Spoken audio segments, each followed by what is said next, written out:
सुना है तुम भी रहस्यों को जानने का शौक रखते हो, तो सुनो। अंधेरी रात थी, हवाओं में सर्दी और सन्नाटा था, और वहीं उस पुरानी हवेली के पीछे की पहाड़ी पर कुछ अजीब सी रोशनी चमक रही थी। गांव के लोग कहते थे, वहां एक रहस्यमयी गुफा है, जहां जो भी गया वो लौट कर नहीं आया। मगर आर्व वो अलग था। उसकी आंखों में डर नहीं, जिज्ञासा थी। उसने अपने दोस्तों से कहा, तुम लोग डरना मत, असली कहानी तो अब शुरू होती है।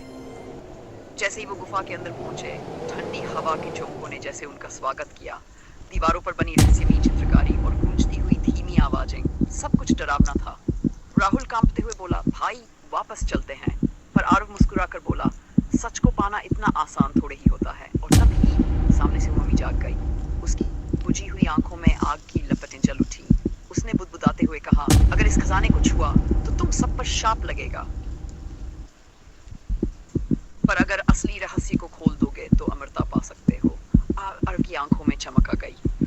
उसने अपने दादी का दिया लॉकेट निकाला और धीरे धीरे पत्थर के दरवाजे की तरफ बढ़ा।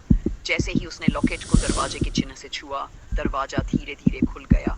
अंदर सोने चांदी के ढेर, अनमोल रत्न और एक विशाल तख्त था, जिस पर वही मम्मी बैठी थी। तभी मम्मी ने आंखें खोल ली। फिर गुफा हिलने लगी और रास्ता बंद हो गया। आर्व ने डर के बजाय हिम्मत दिखाई। वो मम्मी बोली, मुझे मुक्ति दो या हमेशा के लिए यहीं फंस जाओगे। आर्व ने पत्थर को मम्मी के दिल में रखा। मम्मी की आंखों की आग बुझ गई। उसकी आवाज में सुकून आ गया। तुमने मुझे मुक्त कर दिया, मेरी आत्मा को अब शांति मिलेगी। मगर तभी दीवार पर चमकते शब्द उभरे, जिसने सच्चाई चुनी वही असली वारिस है।